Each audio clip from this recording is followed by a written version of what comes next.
네, 안녕하세요. 한성대학교 크리에이티브 인문학부에서 가르치고 있는 김혜윤이라고 합니다. 숙명여자대학교 HK 플러스 사업단 공감인문학센터에서 이달의 공감읽기 강연을 진행하게 되었는데요. 정말 반갑고 또 개인적으로 무척 영광으로 생각합니다. 이번 강의에서는요, 헐리우드 SF 영화로 보는 내일의 공동체 그리고 인종 문제라고 하는 큰 주제를 가지고 최근 우리나라에서 개봉한 두 편의 SF 장르 영화를 다룹니다. 여기 보시면 목차가 나와 있는데요. 첫 시간에는 이상한 나라의 에블린이라는 제목으로 Everything Everywhere All at Once라는 그 영화를 다루고요. 두 번째 시간에는 뉴 아시아의 희망을 이라고 하는 제목으로 2023년에 개봉한 크리에이터라는 영화를 살펴봅니다. 본격적인 강의 시작에 앞서서요. 이 강의의 대주제라고 할 수 있는 헐리우드 SF 영화로 보는 내일의 공동체 그리고 인종의 문제에 대해서 조금 더 짚고 넘어갈 필요가 있을 것 같아요.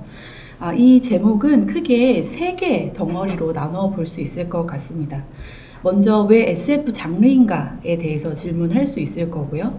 그리고 왜 공동체에 대해서 다루려고 하는가에 대해서 물어볼 수 있을 것이고, 또 마지막으로는 왜 인종에 대해서 이야기하는가를 짚어볼 수 있을 것입니다.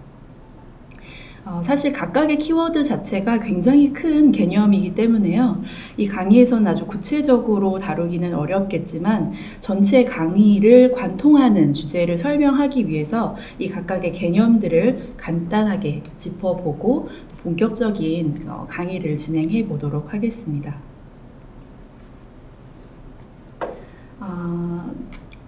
맨 처음 제가 드렸던 질문이죠. 왜 SF 장르인가? 왜 SF를 이야기하는가? SF 안에서 왜 우리가 이런 것들을 찾아보려고 하는가? 라는 질문인데요. 이 강의를 듣고 계신 여러분들께서는 SF라고 하면 어떤 이미지나 장면, 혹은 그 개념이 떠오르시는지 궁금합니다. SF라는 용어를 떠올렸을 때 외계인의 침공, 우주전쟁, 로봇, 이 화면에 보이는 것처럼요.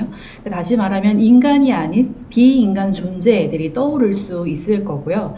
그 다음으로는 지금 이곳, 우리가 존재하고 있는 그리고 살아가고 있는 현실의 공간이 아니라 미래 혹은 과거와 같은 시간적인 이동, 또 먼 우주와 같은 공간적인 이동 이런 것들을 떠올릴 수 있을 것입니다.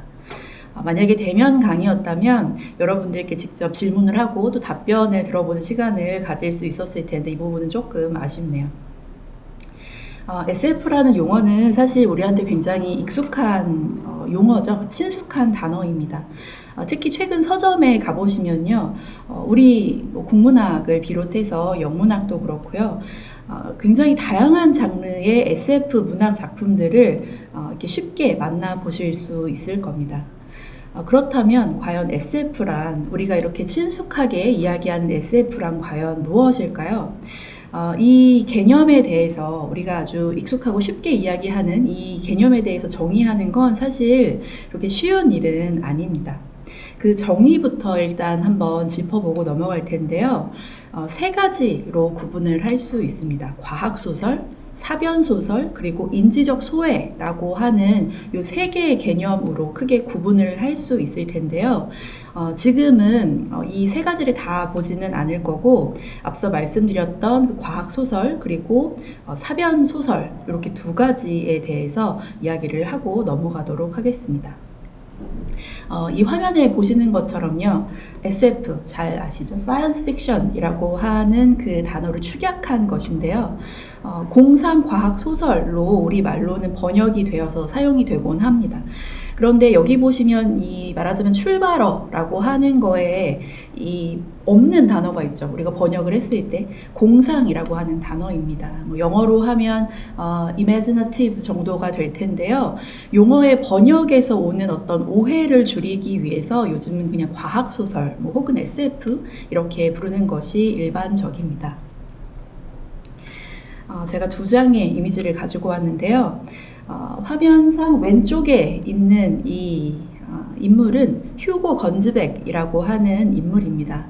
사이언스 픽션이라고 하는 용어 자체는요, 미국의 작가이고 또 편집자인 여기 보시는 휴고 건즈백이 과학소설 잡지의 선구격인 이 옆에 있는 어메이징 스토리라고 하는 SF 잡지를 1926년에 창간하면서 그 유명세를, 그 용어 자체는 타기 시작했습니다.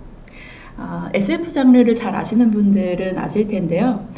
이 뛰어난 SF 장르에서 그 작품에 수여하는 여러 가지 상들이 있는데, 그 중에 휴고상, 네뷸러상, 그리고 아서 클락상 등이 이 SF계의 권위 있는 그 상으로 꼽힙니다. 여기에서 이 휴고상이라고 하는 것이 바로 어메이징 스토리즈를 창간한 휴고 건즈백을 기리는 뜻에서 만들어졌다고 하죠.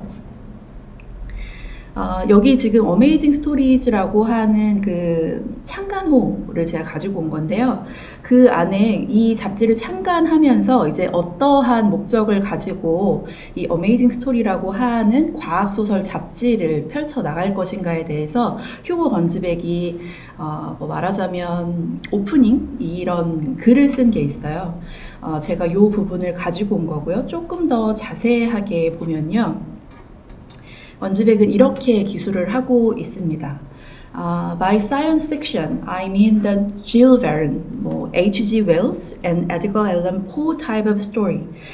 그리고 제가 뒤에 빨간색으로 또 표시한 걸 보면 scientific fact 그리고 prophetic version이라고 이야기하고 있어요.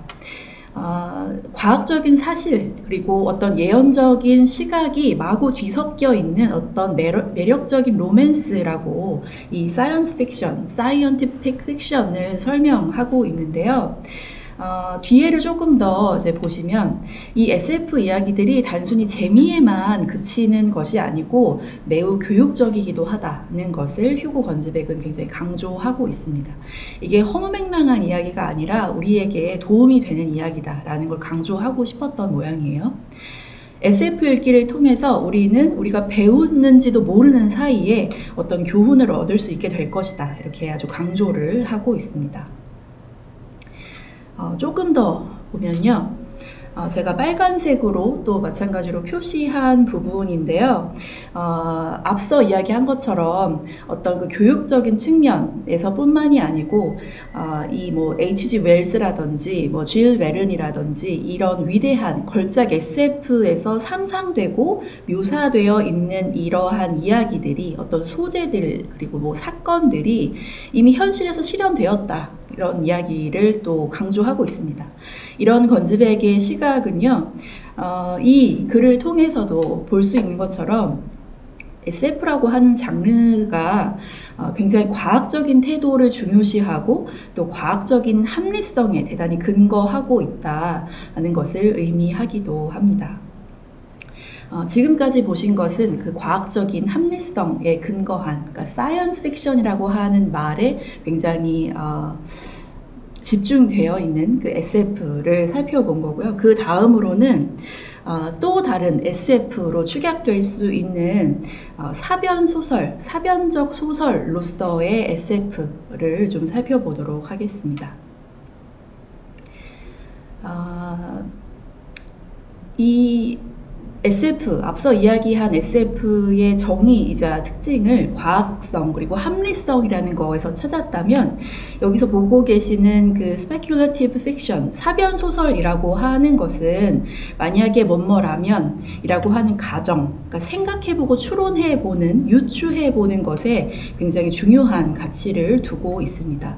공교롭게도 사변소설의 이 약자 역시도 SF로 표현이 되겠네요. 사변소설에 대해서 조금 더 풀어서 정리를 해보자면요. 여기에 제가 가져온 이 두 개의 이미지는, 한쪽은 이렇게 머리가 복슬복슬한 할머니이시고, 이 작가의 작품입니다. 핸드메이드 테일이라고 하는 작품인데요.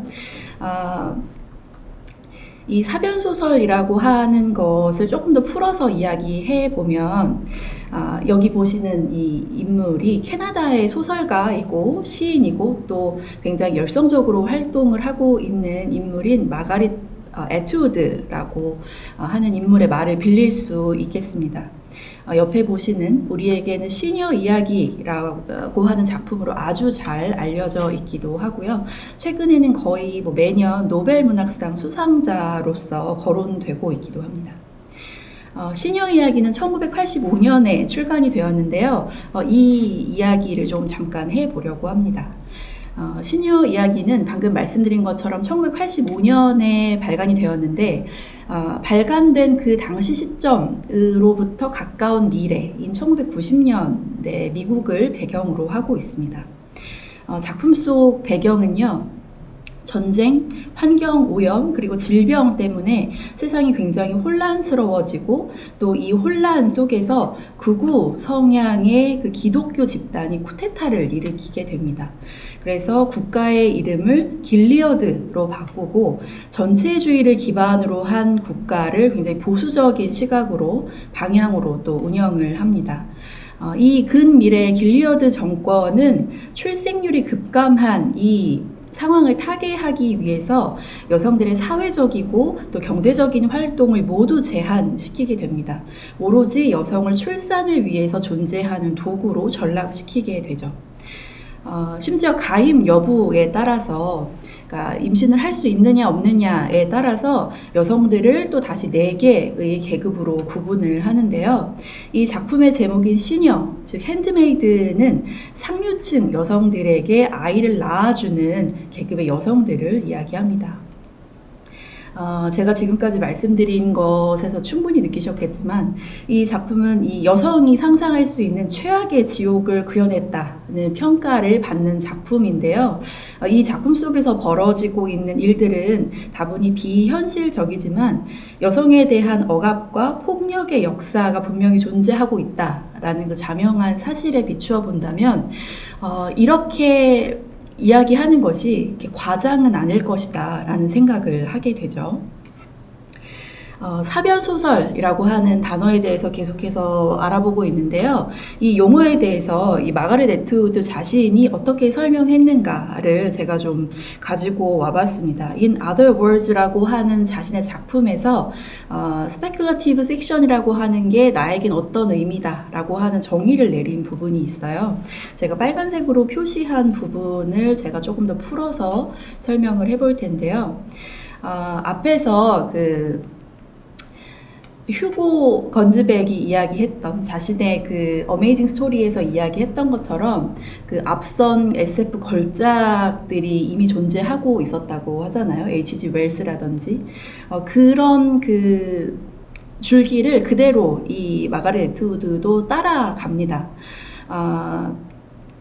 그럼에도 불구하고 사이언스 픽션이라고 하는 그 위대한 걸작에서 그 줄기에서 연원하고 있기는 하지만 본인이 쓰려고 하는 것은 작가가 작품을 쓰고 있는 동안, 그러니까 현재를 이야기하는 거겠죠. 이 현재에는 아직 벌어지지는 않은, 하지만 벌어질 수도 있는 일에 대한 이야기라고 정의하고 있습니다.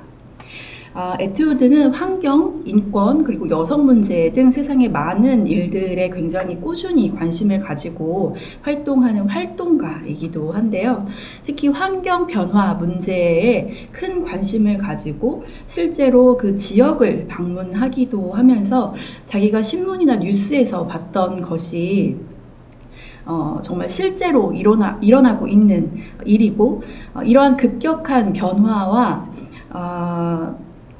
이런 그 급격한 그 변화에 대해서 어떤 그 제동이 가해지지 않았을 때 우리 인류가 마주할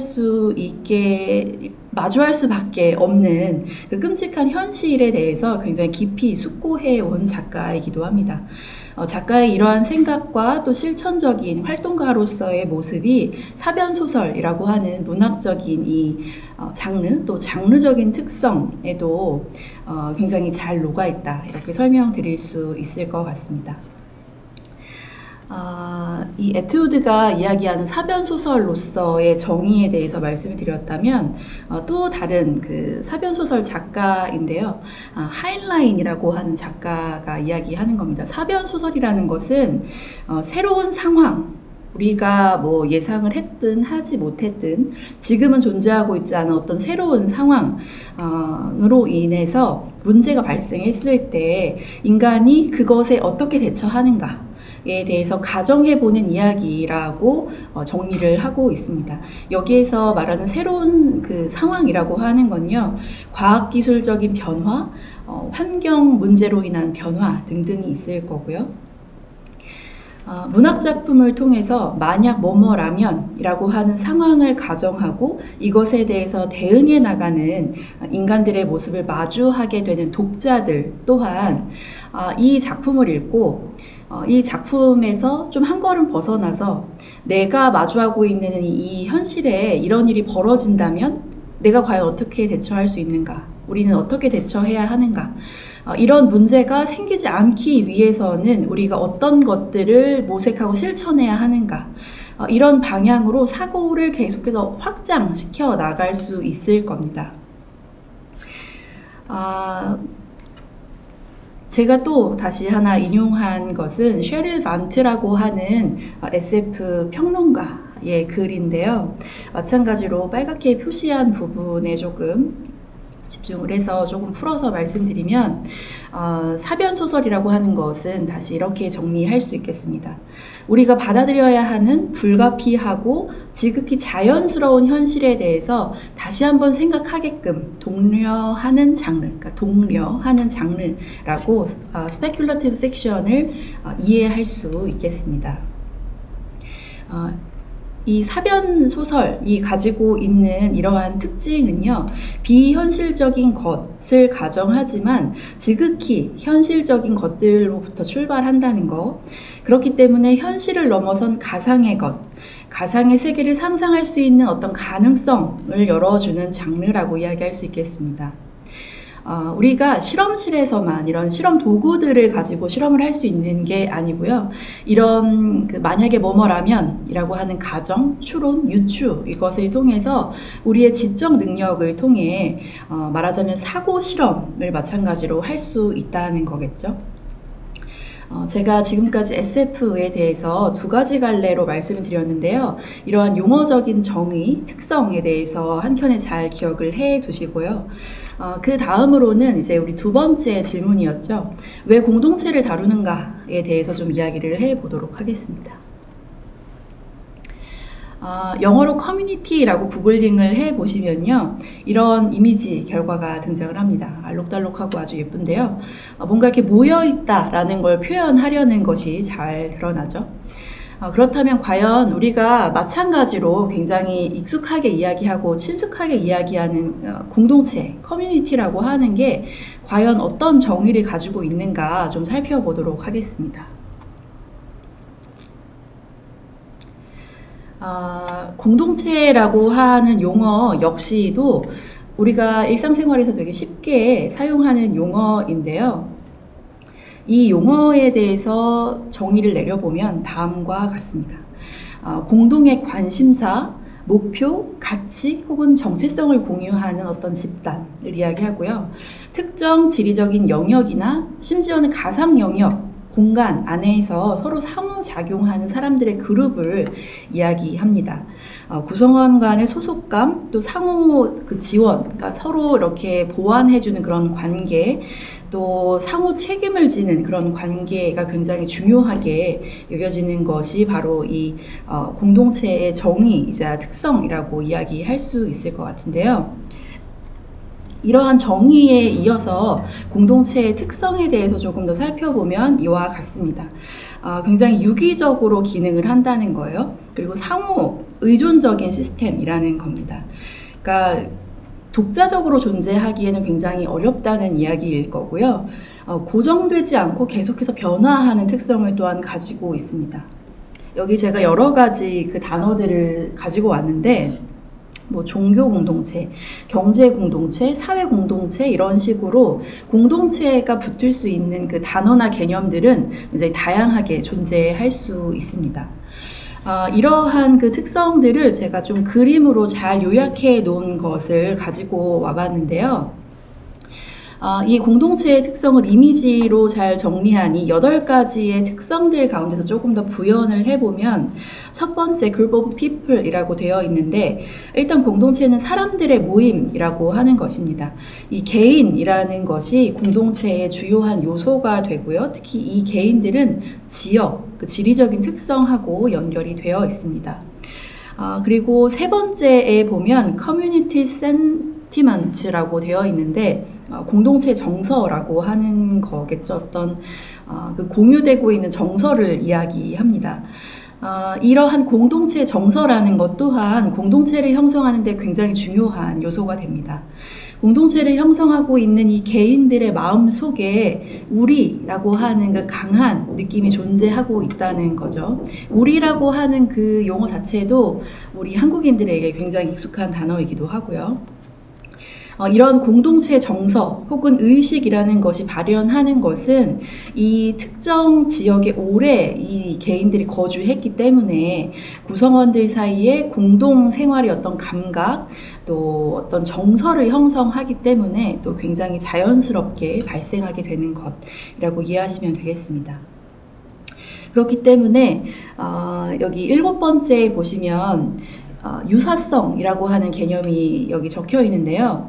유사성이라고 하는 게 공동체를 설명할 때 굉장히 중요한 특징이 되곤 합니다. 공동체 정서를 가지고 있는, 그러니까 우리라고 하는 정서를 가지고 있는 사람들은 비슷한 삶을 살고 또 공동의 목적, 또 공통의 목적을 가지고 있는 것 등등 굉장히 유사한 특징을 매우 많이 가지고 있는데요. 언어, 문화, 전통, 이데올로기 이런 점에서 특히 이런 유사성을 찾을 수 있을 것입니다. 다음으로는 마지막 질문이었죠. 왜 인종이라고 하는 이슈를 SF 영화에서 찾아보려고 하는가에 대해서 이야기할 텐데 먼저 인종에 대해서도 좀 살펴보도록 하겠습니다. 영어로는 race라고 이야기가 되고요. 인종 이것도 뭐 SF 그리고 공동체와 마찬가지로 굉장히 우리가 쉽게 친근하게 이야기하는 단어예요.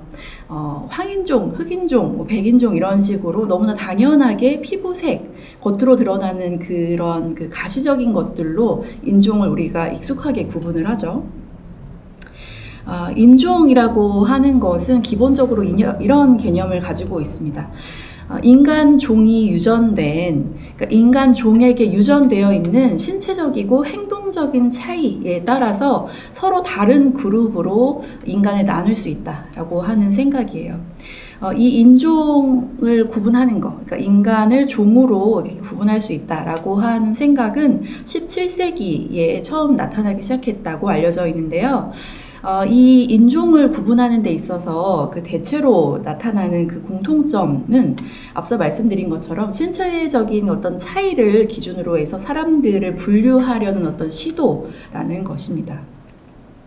가시적인 것이라고 하면 어떤 게 있을까요? 뭐 당연히 피부색도 있을 거고요. 머리카락이 어떤 질감인가도 굉장히 중요한 구분점이 된다고 하고 또 얼굴형 그리고 또 눈 모양 이런 것처럼 정말 가시적인 눈으로 보이는 어떤 물리적인 특징을 공통적으로 갖고 있는 사람들을 이렇게 끼리끼리 집단으로 묶는 것을 어떤 그 인종이라고 이야기합니다. 이런 특징들, 그러니까 신체적이고 가시적인 특징들은 지리적으로 이들이 이렇게 구분되어 있기 때문에 아프리카, 유럽, 아시아 이런 식으로 인종이 구분이 되곤 하죠. 이 인종이라고 하는 용어는 이런 가시적인 차이뿐만이 아니라 언어로도 그 인종을 구분하곤 합니다. 아랍 인종, 또 라틴 인종 이런 식으로 구분하기도 하고요. 또 종교에 의해서도 이 인종은 구분이 됩니다. 유대인 이런 식으로 유대인종 이런 식으로 구분을 하기도 하죠. 또 정치, 국가에도 이런 인종적인 차이가 적용이 될 수 있다고 사람들은 생각을 했대요. 뭐 아일랜드 인종, 슬라브 인종 이런 식으로 구분되고 또 인식되어 오곤 했습니다. 우리가 인종이라고 하는 단어를 지금 말씀드린 것처럼 굉장히 친숙하게 사용하고 있고 또 대체로 물리적으로, 가시적으로 구분할 수 있는 어떤 집단으로 생각을 하지만 17세기 이후에 이런 인종 구분에 대한 시도가 시작됐다고 하니까요. 이러한 그 인간을 구분하려고 하는 여러 가지 시도들은 오늘날 21세기를 살고 있는 오늘날에 이르기까지 사실은 아직 합의를 이룬 적이 없습니다. 인종의 의미 그리고 어떻게 이것들을 식별하는가 이것을 구분 짓는 데에는 오늘날도 여전히 동의되지 못하고 있는 합의되지 못하고 있는 부분들이 존재하고 있는 거죠. 예를 들어서 지리적으로 아무리 멀리 떨어져 있다고 하더라도 인간의 그 유전자 사이에는 아주 미세한 정도의 차이 밖에는 존재하지 않는다라고 이야기합니다. 지금까지 SF 그리고 공동체, 인종 이런 이야기, 큼직큼직한 이야기들을 하면서 제가 이 강의에서 본격적으로 이야기하고자 하는 그 미래의 공동체와 또 그리고 인종의 문제가 SF 영화에서 어떻게 드러나는가를 좀 이렇게 보려고 그 이야기를 점점 이렇게 줄여가고 있는데요. 지금 보시는 화면에는 뭔가 그 포용과 배제 혹은 차별의 역학이라는 말이 쓰여 있고 그에 어울리는 이미지가 들어가 있습니다. 제가 뭐 인종, 공동체 이런 말을 계속해서 하고 있지만 그럼에도 불구하고 인종보다는 인종차별이라는 말이 조금 더 익숙하지 않으신가요? 좀 서글프지만요. 그리고 앞서서 우리가 살펴본 공동체라는 그 개념 역시 제가 뭐 유사성이랄까요? 뭐 이런 그 개념적인 특성을 말씀드렸다시피 그런 것들을 바탕으로 했을 때 공동체라는 개념을 이해하는 데 있어서 반드시 함께 다루어질 수밖에 없는 게 또 바로 이 포용과 배제 혹은 차별의 문제입니다. 간략하게 이 용어들에 대해서 조금 이야기를 해보면요. 배제라고 하는 건 특정 개인 혹은 그룹이 사회적으로 또 경제적으로 정치적으로 제외되거나 차별받는 그 상태를 의미합니다. 일반적으로 권력이나 특정 집단의 편견에 의해서 이러한 그 배제가 유발될 수 있다고 하죠. 수많은 사례들을 우리는 이미 알고 있습니다. 성별에 의한 배제, 인종, 종교, 그리고 경제적인 신분 차이 등을 이유로 한 차별이 이런 무수한 배제의 사례들이라고 할 수 있겠습니다. 특히 인종이나 민족 집단이 일부 사회적인 혜택이나 기회에 접근할 수 없는 것 이런 것들을 가지고 우리는 배제당하고 있다. 심지어는 그것을 기반으로 해서 혐오를 이렇게 조장하는 경우도 우리는 너무나 흔하게 보고 있죠. 다음으로 포용이라고 하는 단어는 이 모든 개인이 차별과 또 배제 없이 사회의 한 구성원으로서 인정되고 받아들여지는 것을 의미합니다. 다양성을 존중하고 또 다양한 배경을 가진 사람들이 참여할 수 있는 그 어떤 환경을 조성하는 것을 이 포용이라고 하는 것은 목표로 합니다. 이 지점에서 제가 강의의 그 처음 부분에서 제시해 드렸던 그 큰 주제로 다시 돌아와 보려고 합니다. 앞서 살펴본 SF의 개념을 다시 살펴볼 때, 다시 떠올려 볼 때, 특히 사변소설의 특징을 떠올려 볼 때, 그러니까 만약에 라고 하는 그 가정에서 시작해서 이러한 일이 닥친다면 우리는 어떻게 대응할 수 있을 것인가, 이런 것들이 닥치지 않도록 우리는 어떤 것들을 실천할 수 있을 것인가 라고 하는 그 사고 실험의 특징을 생각을 해볼 때요. 이 공동체 그리고 인종을 중심으로 해서 포용과 배제의 문제를 다루는 것은 굉장히 중요하고 또 우리의 그 현재를 살아가는 데 있어서 굉장히 의미 있는 일이라는 생각을 합니다. 특히나 이러한 것들을 가장 최근에 개봉한 헐리우드 SF 영화 안에서 찾아본다는 것이 굉장히 좀 의미 있고 어떻게 보면 굉장히 좀 신나는 일이라는 생각을 해요. 많은 것이 이렇게 좀 과거의 부정적인 그 개념들에서 벗어났다고 우리는 믿지만 이 최근에 우리가 아주 쉽게 접할 수 있는 SF 영화에서조차 뭔가 좀 불편한 것이 있어. 뭔가 좀 이렇게 해명되지 않은 뭔가 그 불안한 감정이 있어라고 하는 게 과연 뭘까를 파헤쳐 들어가 보다 보면 이러한 문제들을 만날 수밖에 없다라고 하는 게 저의 생각입니다. 이러한 그 생각들, 가정들을 바탕으로 해서요. 이 대주제의 첫 번째 강의인 이상한 나라의 에블린, Everything Everywhere All at Once를 먼저 시작해 보도록 하겠습니다. 첫 강의로 진행을 할 텐데요. 이 영화는 최근 그 해외 영화계에서, 특히나 그 할리우드에서 엄청나게 약진하고 있죠. 아시아계 영화들 중에서 2022년에 개봉한 이 Everything Everywhere All at Once, 에에올이라고 보통 이야기하는데 이 영화를 다룹니다. 상당히 좀 기묘하고 긴 제목이라는 인상을 저는 가지고 있는데요. 2023년 아카데미 시상식에서 작품상 또 여우주연상 등 주요 부문에서 석권을 하면서 큰 화제를 모으기도 했었죠. 우리는 이 만화경 같이 복잡하고 또 다채로운 이 영화의 세계 안에서 어떤 이야기들을 찾아낼 수 있을까요? 제가 앞에서 말씀드렸던 그 인종, 또 그 공동체, 그리고 포용과 배제라고 하는 그 키워드들을 잘 생각을 해 보시면서 이 강의를 들어주시면 감사하겠습니다. 이 강의는 이 순서대로 진행해 볼까 합니다. 처음 이제 들어가며 부분인데요. 작품에 대한 소개부터 간략하게 진행하도록 하겠습니다. 영화 제목이 길다 보니까 저도 그냥 에에올이라고 이야기를 할게요. 이 에에올의 감독은 두 명입니다. 다니엘 쉐이너트 그리고 다니엘 콴이라고 하는 그 두 감독이 극작을 하기도 했고요. 또 이렇게 감독을 맡기도 했습니다. 앞에서 말씀드렸던 것처럼 2023년도 아카데미 시상식에서 7개 부문을 수상을 했습니다. 굉장히 어마어마한 활약을 했는데요. 개인적으로는 이러한 아카데미에서의 활약이 봉준호 감독의 기생충으로서 그 포문을 열었다고 생각을 합니다. 그리고 그 이후에 미나리라고 하는 영화에 배우 윤여정 씨가 또 아카데미 여우조연상을 수상한 그런 또 기록이 이어졌고요. 그리고 2023년에 이 영화 에에올에 이르기까지 최근 아카데미 시상식 등에서 또 그 이외에도 여러 가지 그 커다란 시상식에서 수상하는 것, 이러한 현상을 통해서 또 우리가 유추해 볼 수 있는 게 있을 거라고 생각을 해요. 이 미국 영화 산업 안에서 아시아인들의 약진을 우리가 어떻게 생각해 볼 수 있을 것인가에 대해서도 한번 생각해 보면 좋겠습니다. 다음으로는 이 영화 안의 캐릭터들에 대해서 조금 설명을 해 드리려고 합니다. 에블린 왕이라고 하는 우리에게는 양자경으로 굉장히 많이 알려져 있는 인물입니다. 에블린 왕이 등장을 하고요. 또 그녀의 남편인 웨이먼드 왕이 등장을 합니다. 옆에 이렇게 안경을 쓰고 있는 인물이고요. 제가 옆에 그 사진에도 넣어놨는데요. 조이 왕이라고 하는 인물이 등장을 합니다. 에블린과 웨이먼드의 딸이에요.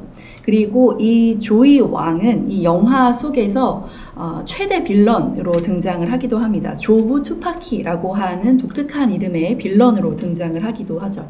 그리고 공공은 에블린의 아버지예요. 친정 아버지가 등장을 합니다.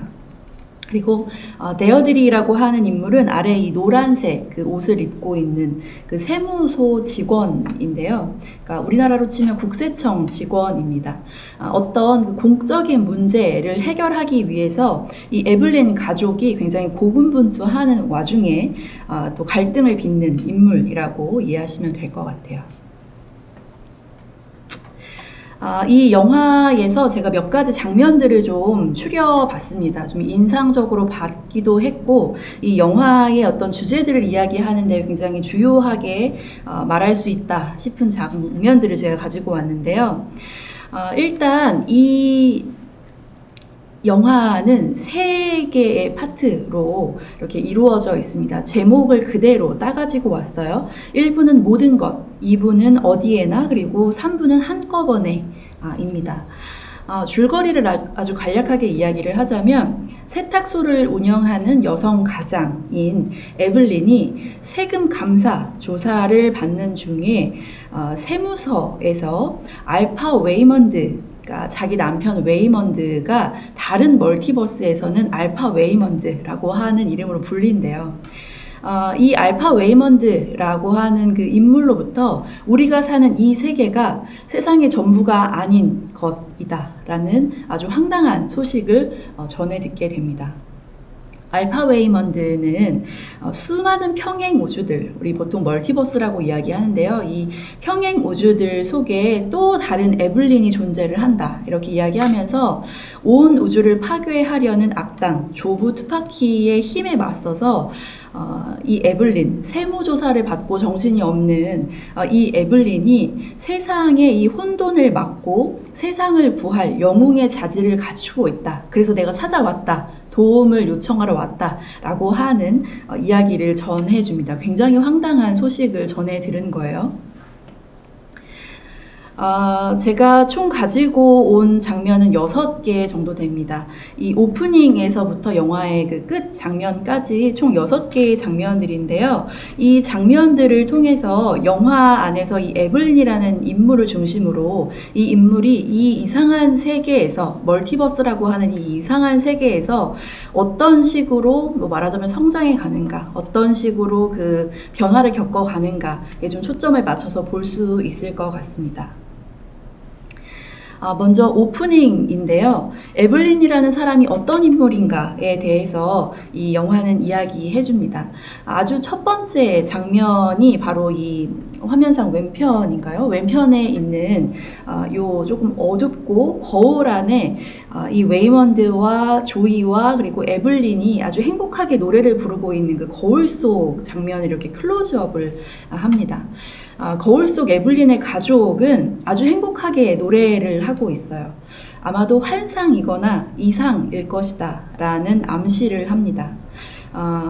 그런데 그 행복해 보이는, 하지만 다소 암울해 보이는 이 장면이 바로 끝나고 나면 이 거울이 실제로 비추고 있는 것은 생활감이 아주 가득한 에블린의 집을 이렇게 비추고 있어요.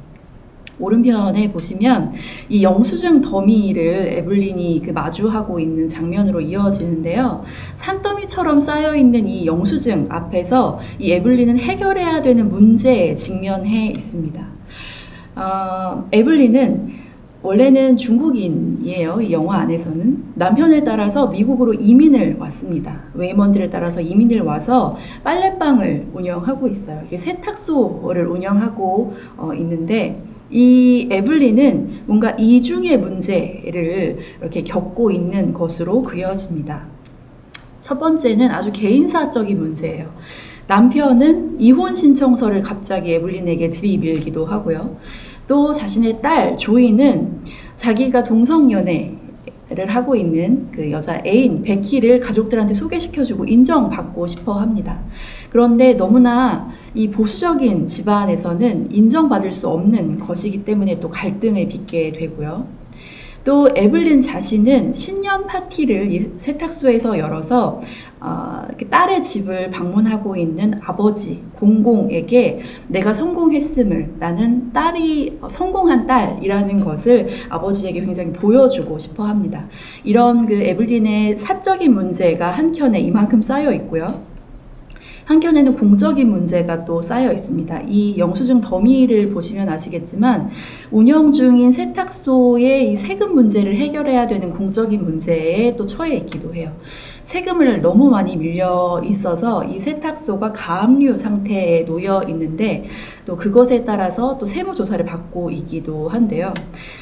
세탁소를 운영하는 이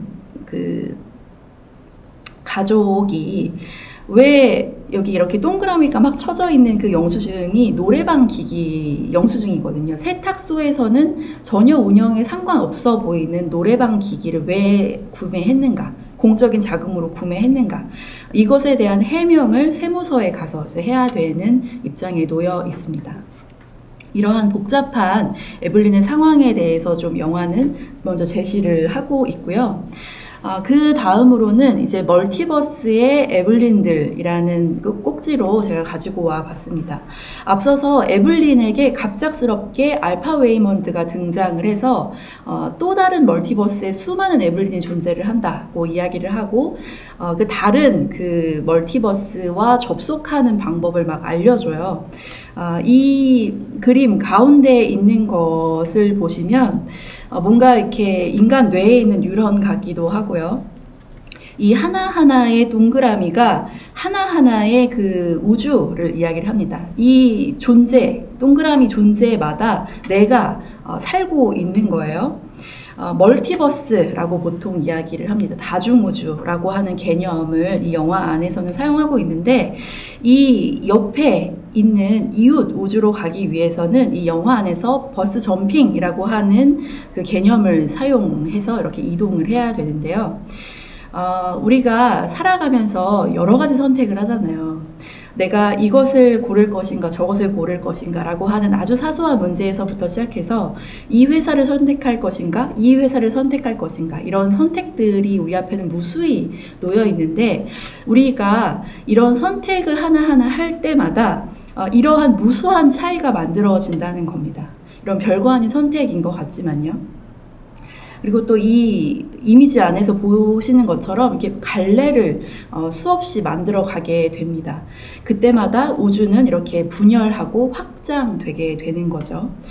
이 각각의 동그라미들, 각각의 우주는 약간씩 차이가 있다고 이 영화 안에서는 설명을 해요. 거리가 가까울수록 차이가 적고 거리가 멀어질수록 굉장히 큰 차이를 보이게 됩니다. 이 영화 대사 안에서 이런 말이 나와요. 나라고 하는 존재는 이 수없이 많은 우주 안에서 떠다니는 기포 하나에 불과하다라는 그 이야기를 하는데 이 앞에서 에블린이 두 개의 문제에 처해 있다고 말씀드렸잖아요. 개인의 문제 그리고 어떤 공적 영역의 문제를 해결해야 되는 이 에블린의 상황을 말씀드렸는데 에블린이 난데없이 해결해야 되는 또 다른 문제가 있습니다. 저는 이걸 영웅의 문제라고 이름을 붙여봤는데 다른 멀티버스에서 온 그 알파 웨이먼드는 에블린한테 이런 이야기를 해줘요. 자기가 그동안 어마어마하게 많은 그 멀티버스를 헤매고 다녔다. 이 우주를 위협하는 어떤 존재를 막기 위한 그런 능력을 가진 영웅을 찾기 위해서 내가 수많은 멀티버스를 찾아 헤맸는데 내가 드디어 그 영웅을 찾았다. 그게 바로 너다. 이런 이야기를 해줍니다.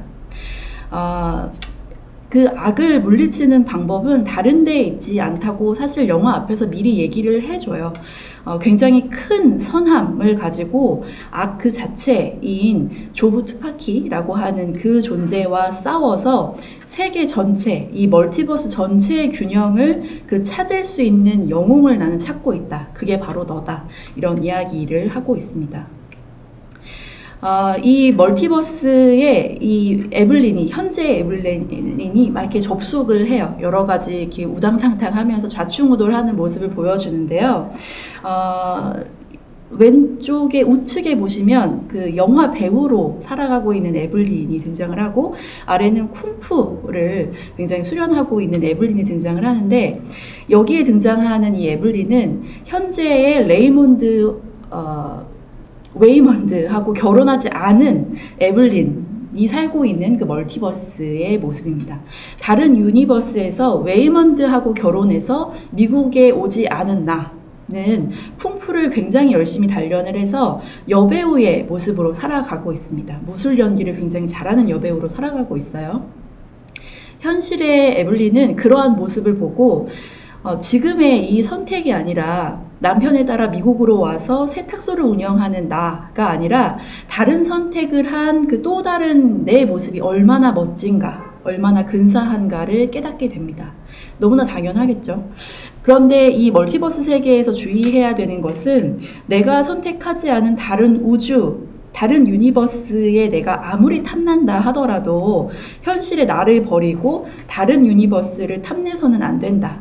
너무 그 다른 그 나에 집중해서 나의 정신력을 소모해버리면 안 된다라고 하는 게 굉장히 중요한 주의점입니다. 다음으로는 그 공허 혹은 허무의 베이글이라고 하는 소재인데요. 또 어떠한 뭐 존재라고 할까요? 블랙홀이라고 하기에는 뭔가 더 이렇게 복잡한 의미를 가지고 있는 이 영화 속 소재입니다.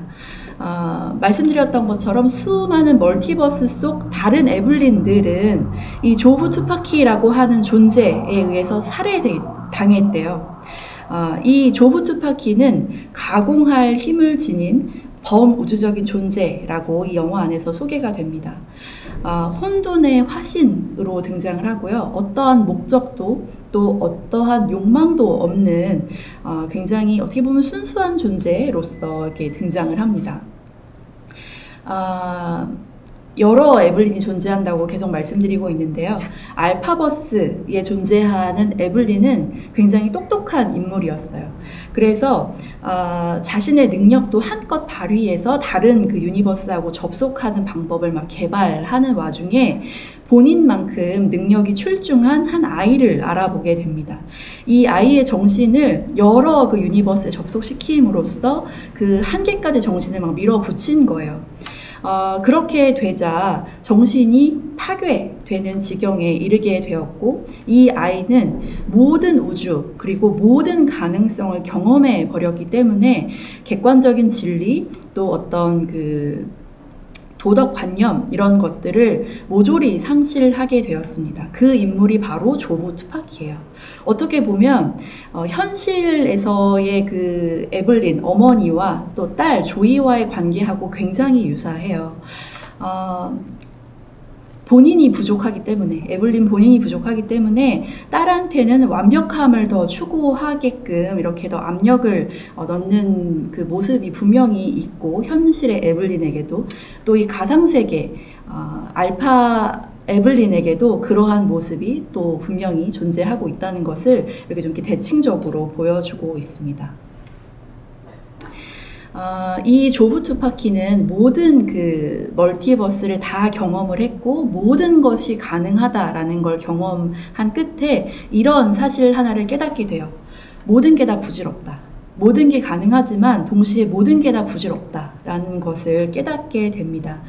그래서 이 조브 투파키가 이 Everything Bagel이라고 하는 걸 만든 이유는 이 세상이 부질없으니까 다 파괴시켜 버려야겠어 라고 하는 의미도 있지만, 이 모든 것을 경험한 나도 허무하다, 아무런 의미가 없다, 뭐 말하자면 살아서 뭐하나 라는 거예요. 그래서 이 Everything Bagel 안으로 본인을 투신하고자 합니다. 아까 제가 그 멀티버스에 대해서 이야기를 하면서 영화 안에 이런 대사가 등장한다고 말씀드렸었는데요. 나는 이 수많은 우주를 떠다니는 이 수많은 그 기포들 중에 하나에 불과하다 라고 하는 굉장히 그 겸허하고 겸손해질 수 있는 이 표현이 이 조브 투파키에게는 어마어마한 허무, 공허로 다가올 수밖에 없었던 거죠. 한편으로는 아주 아이러니컬하게도 이 Everything Bagel이라고 하는 그 거대한 허무의 세계가 위안을 주는 또 이유도 우리는 이야기할 수 있을 겁니다. 이러한 그 허무와 공허가 위안을 주는 이유는요, 이 수많은 결정과 수많은 나의 선택과 이런 후회들, 내가 살면서 이뤄내지 못한 것들에 대한 괴로움, 자책, 이런 것들이 이 허무의 베이글에 내가 투신하기만 하면 모두 다 사라져 버리는 거예요. 이게 얼마나 위안이 크게 되는 일이겠습니까? 내가 현실에 발붙이지 못하고 내가 과거에 이렇게 붙들려 있거나 내가 후회로 연속되는 삶을 살고 있다면 굉장히 좀 솔깃한 이야기일 것 같다는 생각을 저도 합니다. 에블린 역시도 이 허무의 베이글에 당연히 이끌립니다.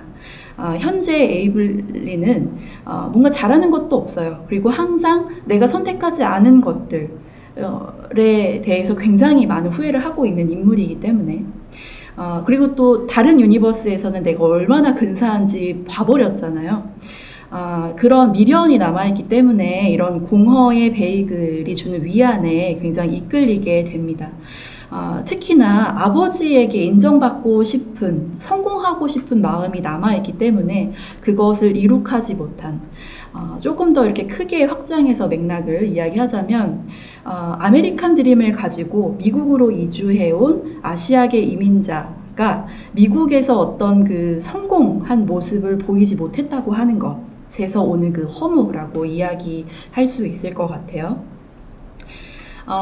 이러한 그 개인사적인 이중고, 그리고 또 내가 해결해야 되는 그 공적 영역의 그 문제들, 이런 것들이 모두 다 합쳐지면서 에블린 역시도 이 조브 투파키가 그 공허의 베이글로 우리 함께 넘어가 버리자, 이 모든 것들을 다 무로 만들어 버리자 라고 하는 것에 강하게 이끌리게 됩니다. 영화는 굉장히 좀 이렇게 복잡하게 구성이 되어 있는 것 같은데요. 조금 간략하게 정리를 해서 이야기하면 에블린은 이렇게 멀티버스를 여러 군데 접속하면서 여러 가지 능력을 습득을 하게 됩니다. 뭐 쿵푸도 할 수 있게 되고요. 또 어떤 요리를 할 수 있게 되기도 하고요. 조브 투파키라고 하는 이 절대 악에 대항하기 위한 최전선으로서 알파버스라고 하는 곳이 존재를 하는데요. 알파 00, 그러니까 아버지죠. 알파 00이라고 하는 이 존재는 조브 투파키를 없애기 위해서, 왜냐하면 이 알파버스는 물론이고 모든 유니버스의 해가 되는 인물이기 때문에 조브 투파키를 없애기 위해서 에블린을 이용하려고 했던 겁니다. 그런데 조브 투파키를 없애라 라고 하는 명령을 이 에블린이 듣지 않는 거예요. 심지어는 스스로 조브 투파키와 같은 그 능력치를 자기가 가져서 조브 투파키에게 맞서겠다라는 주장을 펼치게 되죠. 이런 주장을 하니까 알파 00은 알파버스를 지키려고 하는 그 일념 하나로 에블린이 또 다른 조브 투파키가 돼서 더 큰 위협을 몰고 올까봐 이 에블린 그리고 조브 투파키를 이렇게 제거하도록 자신의 부하들에게 명령을 내리게 됩니다. 이 몰려드는 알파 00의 부하들과 맞서 싸우는 장면이 영화 안에 등장을 하는데요. 이 에블린은 수많은 그 유니버스에 접속하면서 굉장히 많은 기술을 연마를 했지만 이 부하들과 대적하는 데에는 좀 실패하게 됩니다. 이때 에블린이 굉장히 다른 기술을, 그러니까 뭐 쿵푸라든지 그런 싸움의 기술이 아니라 새로운 기술을 하나 이렇게 습득을 하게 되는데요. 여기에서 오는 깨달음이 굉장히 영화 안에서 중요한 역할을 하게 됩니다. 싸움이라는 것, 상대를 제압하는 것으로서 뭔가 이 위기를 극복하는 것이 아니라 세상을 밝고 굉장히 긍정적으로, 심지어는 좀 바보 같은 그 면모를 보였던 웨이먼드의 전략을 구사를 해서 싸움이 아니라 상대에게 친절하고 다정하고 또 이렇게 공감하는 방식으로 공공의 부하들을 제압한 아주 재미있는 장면이 이 영화 속에 존재를 하게 됩니다. 다음으로는 이제 에블린 아버지에게 맞서다라고 하는 꼭지인데요. 앞서 말씀드렸던 이 새롭게 발견한, 말하자면 공감과 이해 그리고 친절함과 다정함이라고 하는 이 능력으로 알파 00에 드디어 맞설 수 있게 됩니다. 그 부하들이 다 물리치고 결국에는 알파 00에 이렇게 대항할 수 있게 됐는데요. 여기에서 에블린은 본인에 대해서 인정을 합니다. 아버지의 기준에 나는 맞출 수 없다. 그리고 그런 스스로를 미워하지 않고 인정하기로 했다. 그리고 그 딸 조이 또한 동성 애인이 있고 가족으로서 이렇게 인정할 것이다. 아버지도 인정하셔라. 이런 식으로 이렇게 강하게 주장을 하게 되죠. 그런 모습을 담은 그 캡처 장면을 제가 가지고 온 거고요. 여기에서 에블린이 아버지에게 대항하는 근거를 조금 이야기해보면 좋을 것 같아요.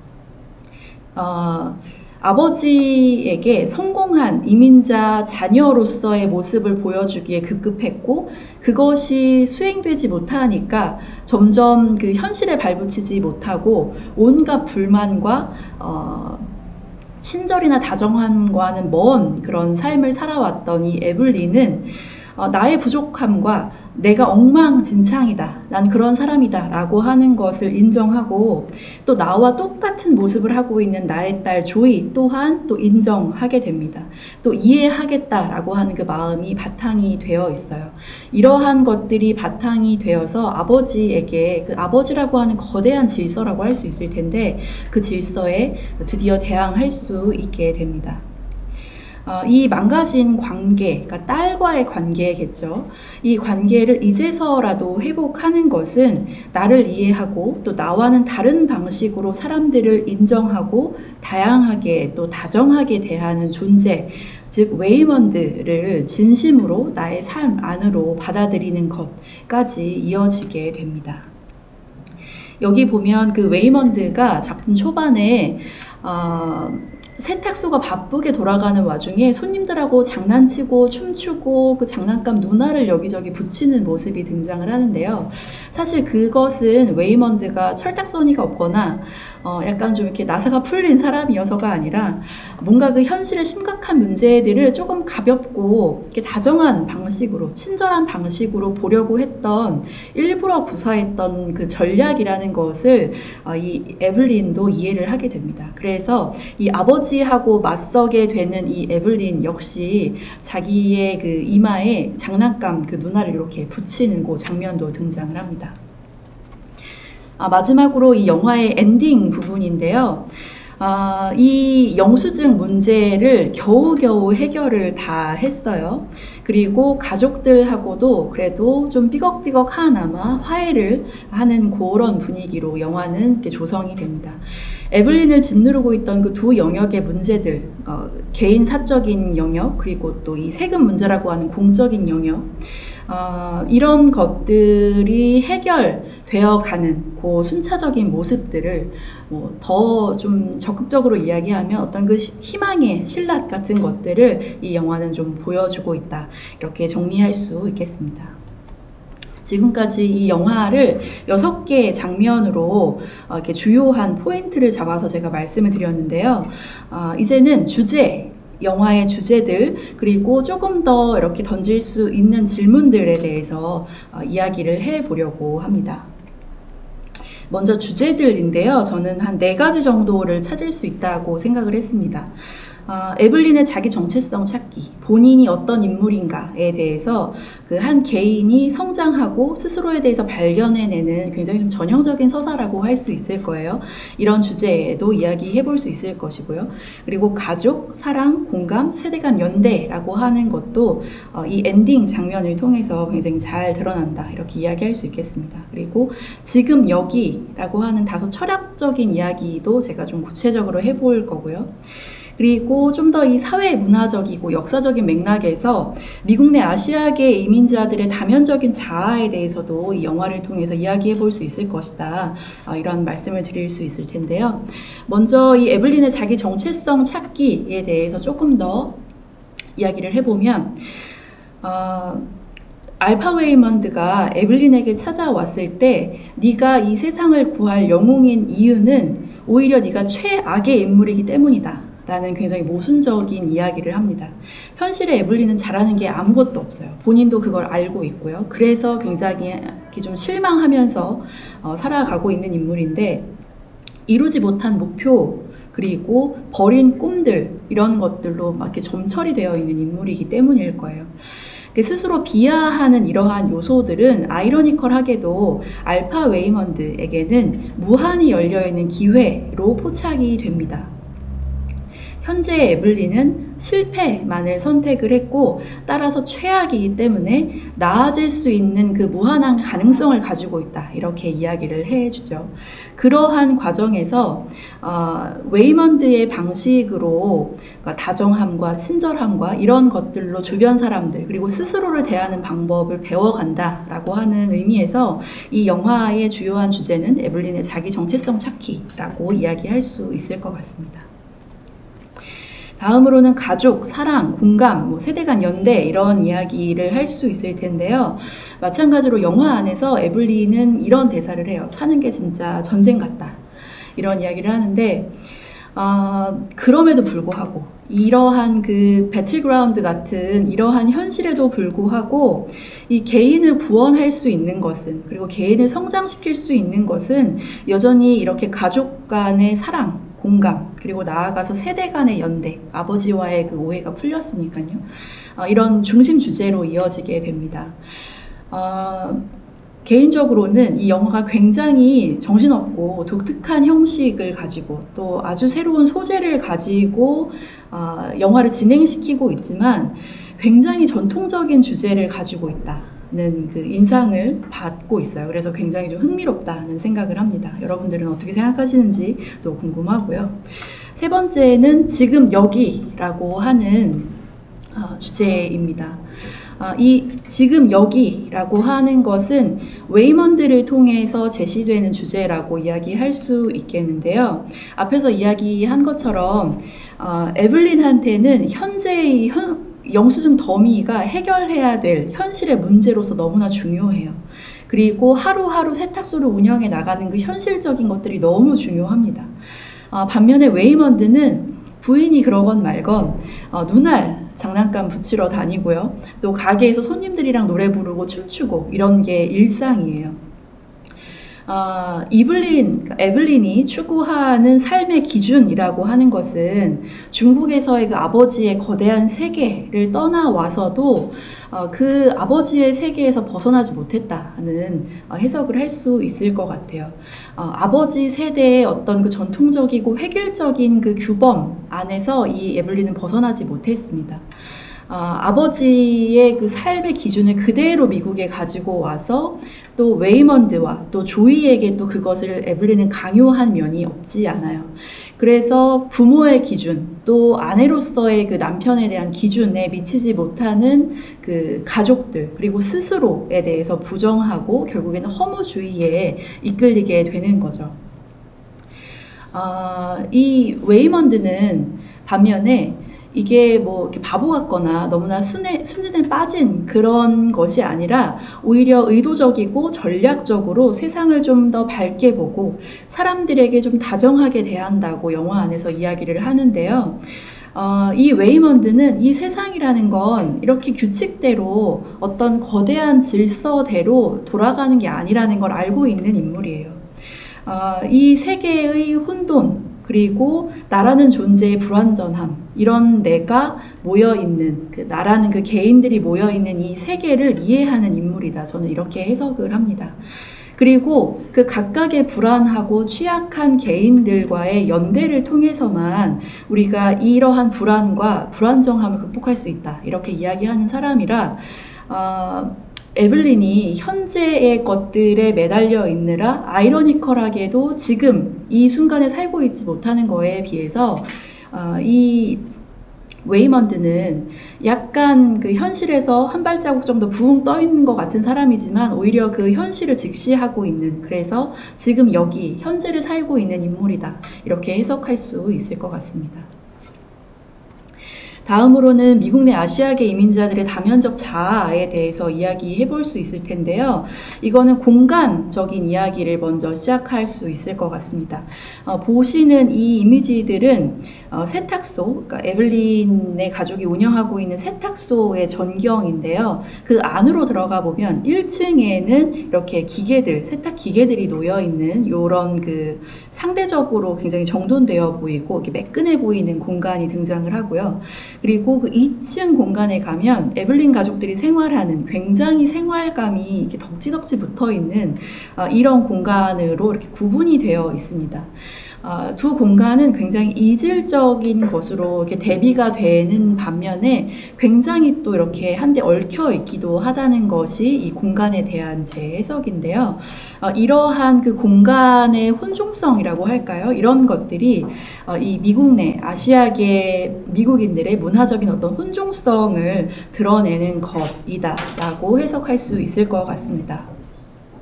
그리고 이 공간적인 어떤 혼종성에서 나아가서요, 이 안에 존재하고 있는 이 개인들에 대해서 조금 더 집중을 해보면 언어의 혼종성에 대해서도 이야기를 할 수 있을 거예요.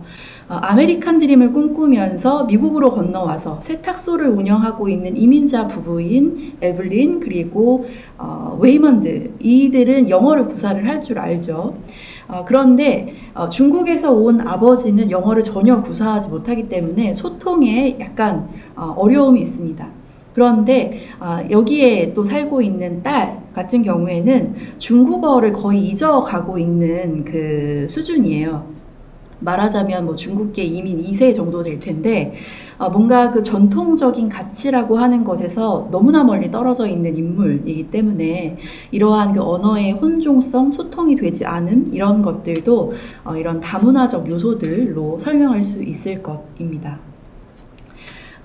이러한 그 공간적인 요소 그리고 언어적인 그 요소에서 찾을 수 있는 그 아시아계 미국인들의 다면적인 자아에 대해서는 이게 이 영화에서 이야기하는 한 가족의 이야기의 차원을 넘어선다고도 해석을 할 수 있을 겁니다.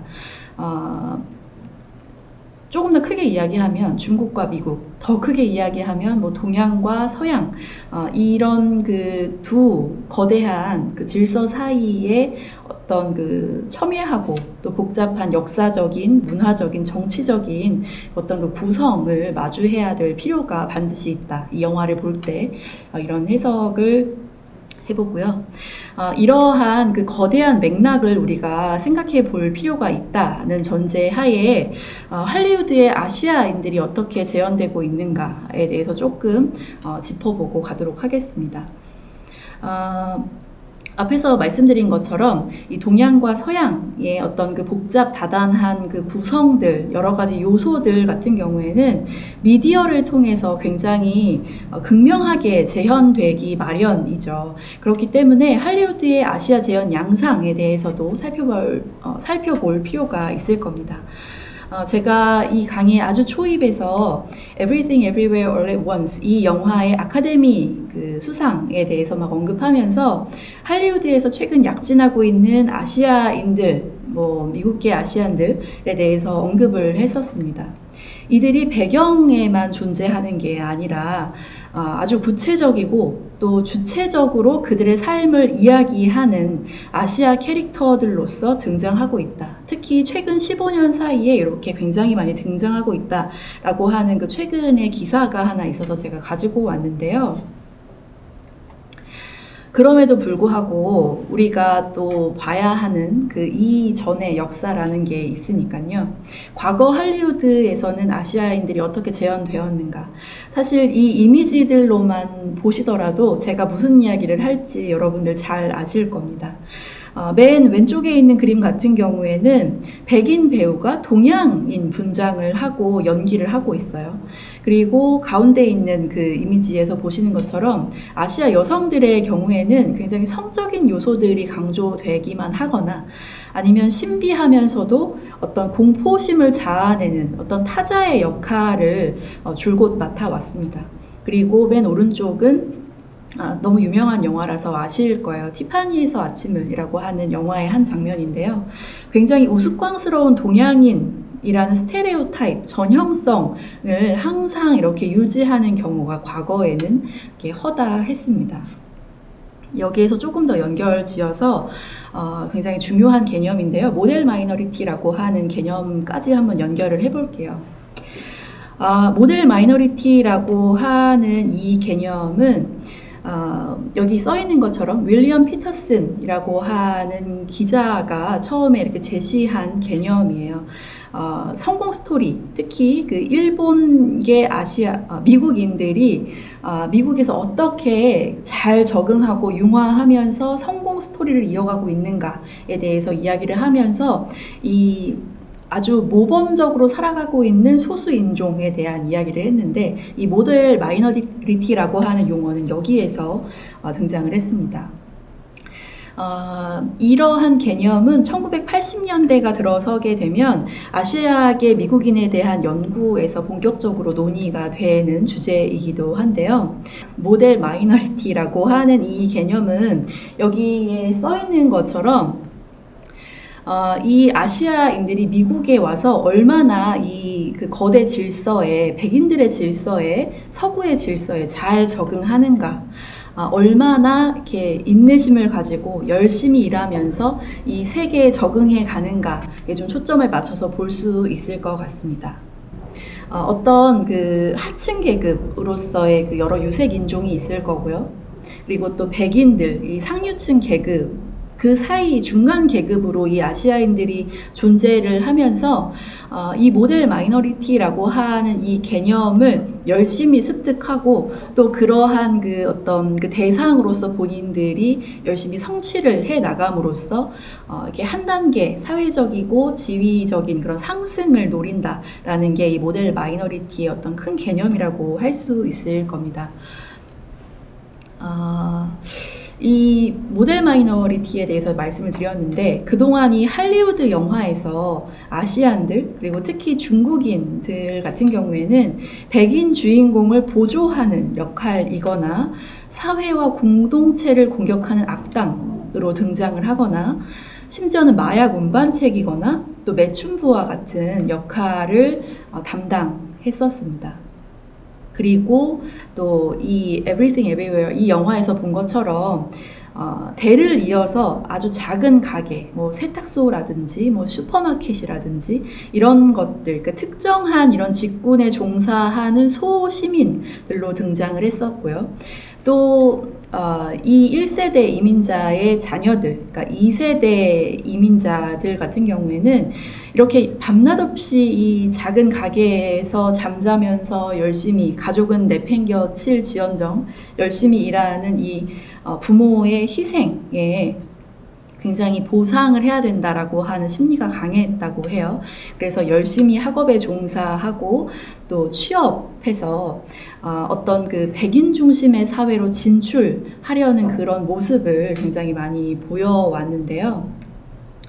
앞서 말씀드린 것처럼 이 모델 마이너리티라고 하는 것은 아시아계 미국인들, 뭐 우리나라도 해당이 될 겁니다. 높은 근면성 그리고 강한 교육열의 바탕을 둔 용어로서요. 이러한 그 성향, 근면성실한 이 성향이 아시아계 미국인의 사회적인 성공을 이루게 했기 때문에 심지어는 흑인을 비롯해서 라틴계까지 이 다른 인종, 소수 민족에게도 강요되는 어떤 개념으로 좀 왜곡이 되게 됩니다. 저 아시아인들을 봐라. 얼마나 성실함을 타고났느냐.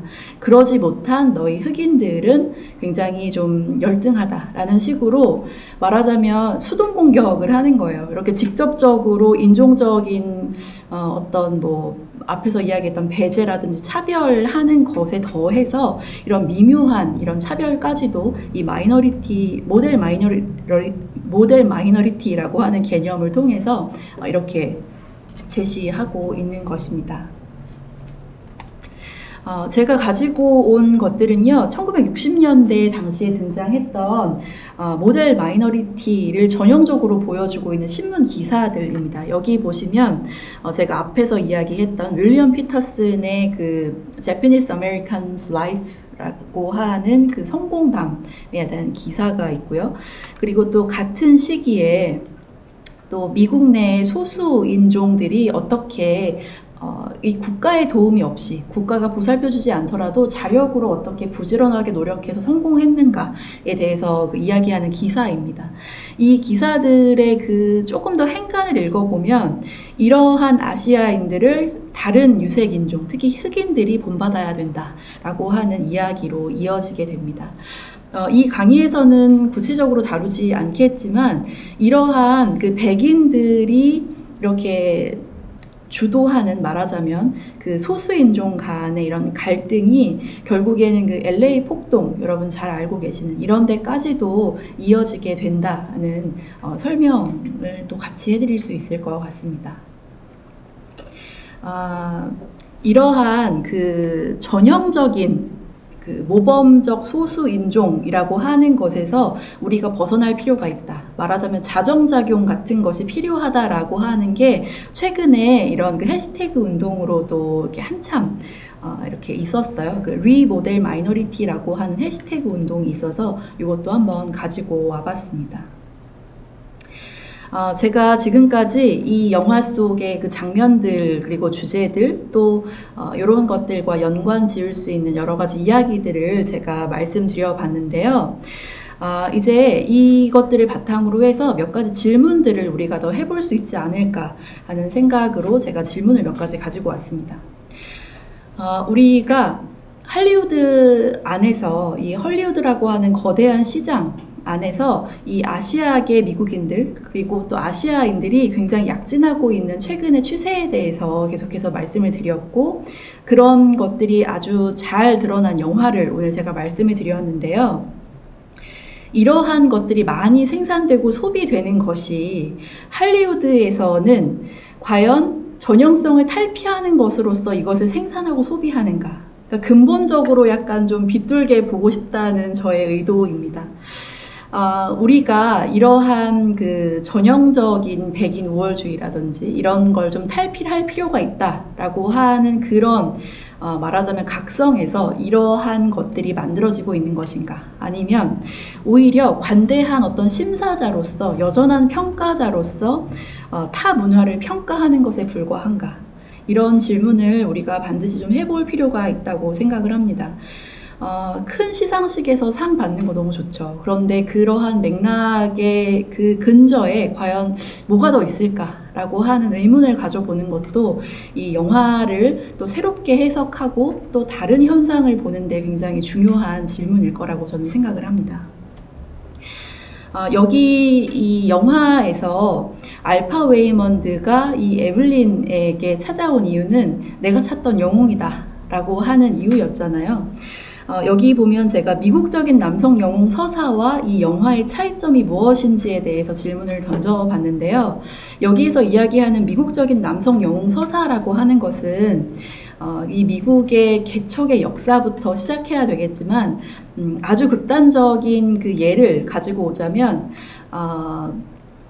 뭐 캡틴 아메리카라든지 또 그리고 아이언맨이라든지 굉장히 미국적인 남성 영웅을 우리가 아주 잘 알고 있잖아요.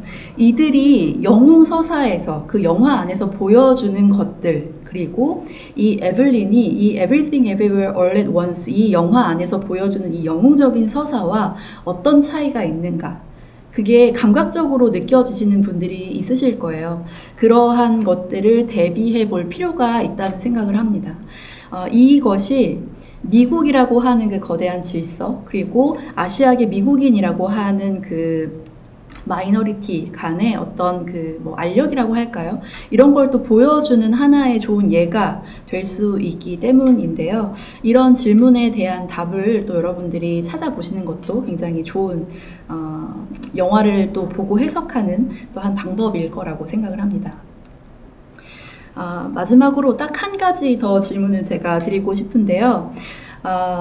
지금까지는 조금 크게 아시아계 그 미국인들에 대해서 또 이 영화 또 이야기를 하다 보니 아시아계 중국인들에 대해서 좀 이야기를 했는데, 최근 한국계 미국 영화배우 또 감독 소설 등 이러한 한국계 미국 문화 컨텐츠가 어마어마하게 약진하고 있습니다. 최근에는 또 이렇게 비프라고 하는 그 드라마 시리즈죠.